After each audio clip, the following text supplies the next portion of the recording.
Welcome to my home. This is where I stay. Uh, After leaving Nairobi, I came down this way because I was coming to do some farm work.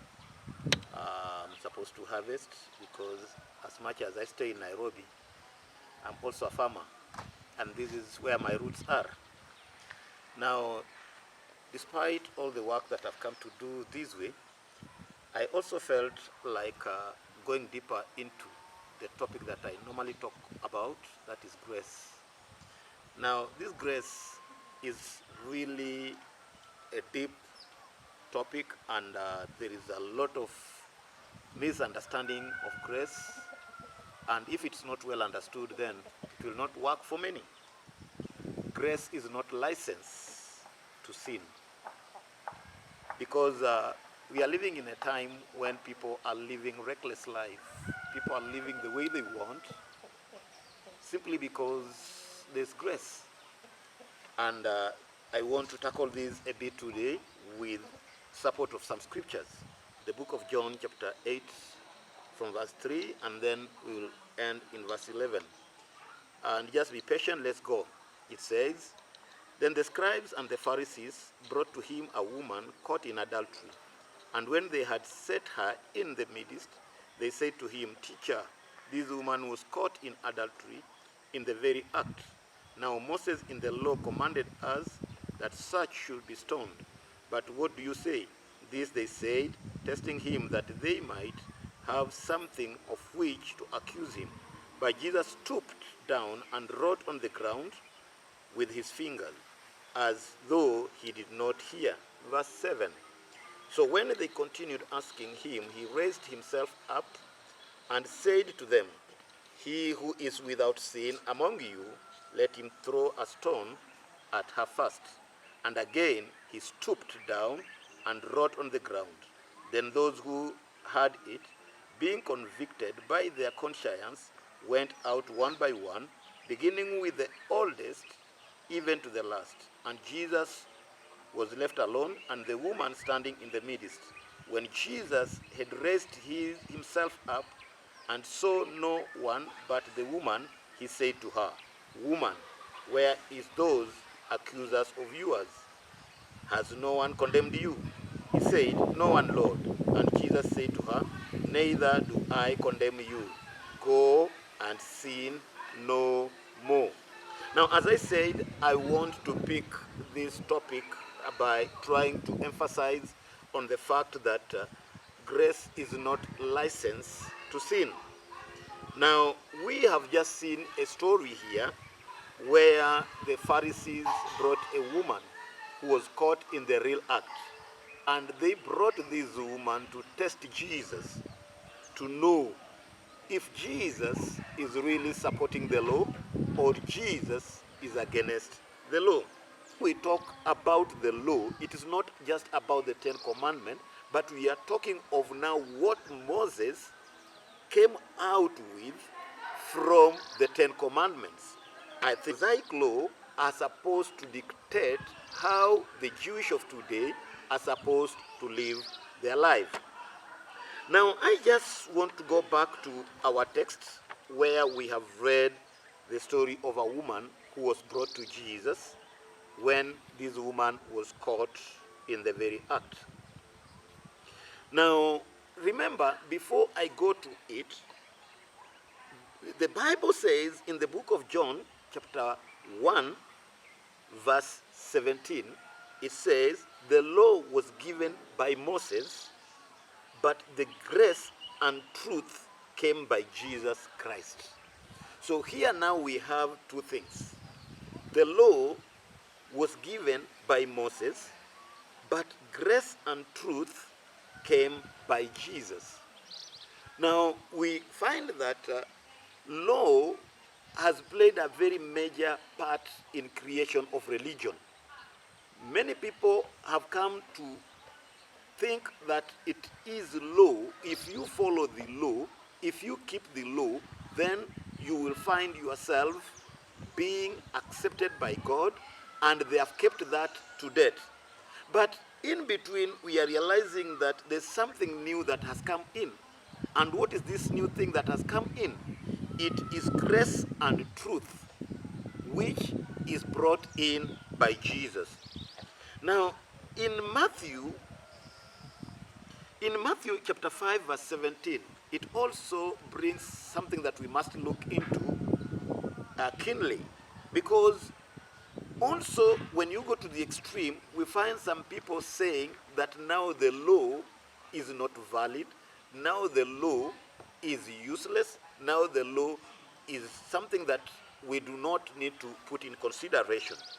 But what does Jesus say about this law? In Matthew 5:17, he says, "Do not think I have come to abolish the law or the prophets. I have not come to abolish them, but to fulfill them." Now, this statement, if it's not observed well, it may push you aside from the truth.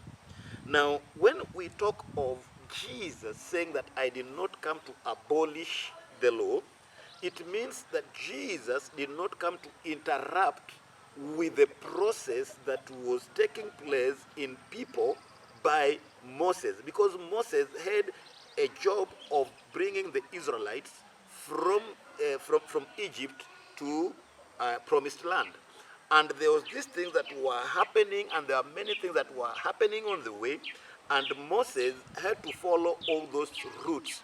Now, the Bible records that the Israelites were very hard people to be controlled. Moses had to come up with the laws to make sure that these people are moving according to what they are supposed to do as per the law, the 10 Commandments that were given by God. Now, also on the other hand, Jesus says, I did not come to abolish, now, but I came to fulfill.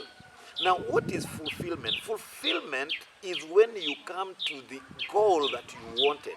Fulfillment comes when you achieve your desire. Fulfillment comes to you when you get what you have been looking for. Now, Jesus says, what the purpose of the law, it is fulfilled in Jesus. Because all these laws were supposed to make man accepted by God. And now, the people who tried to follow the law, they could not uphold all the laws. But now, Jesus has come to make it a fulfillment, to make people now be able to access God through him. And what is he using to make people access God? It's grace and truth. He says in one place, and you shall know the truth, and the truth shall set you free. Dealt with manifestation of sin, but the grace and truth dealt with the heart. Whereby, what I'm trying to say here, the law was like a watchman, was waiting to see the wrong that you have done, and then it pounds on you. It was not doing anything to prevent somebody to do it, but it was a warning, and it was just waiting for you to come in and do it and be punished. You realize when you read the laws in the books of Deuteronomy and Leviticus, all of them are attached to death. When you do this, you have to be killed either by being stoned or being hanged. So it is all about death. So every time man was found doing anything, he was to be killed. Now, a good example is the woman that has been brought before Jesus. This woman was caught in the act, and therefore the law to be followed, she is supposed to be stoned to death. Now, when we come to grace, grace brought in truth with the heart, because it is from the heart that one commits sin. There is no sin a man shall do without consulting his heart in a man. If you want to steal, you don't just wake up and steal. You conceive it in your heart, you make plans, and you execute it. So at the time of execution, it means you already in your heart have already stolen. For the Bible says, for out of the heart proceedeth evil thoughts, murder, adulteries, fornication, and so many. That is in Matthew 15:19. If heart can be dealt with, then we will have a perfect man. He will not need a law. He will not need to be ruled. He will not need to be followed. Because out of his heart, he will not think of murder.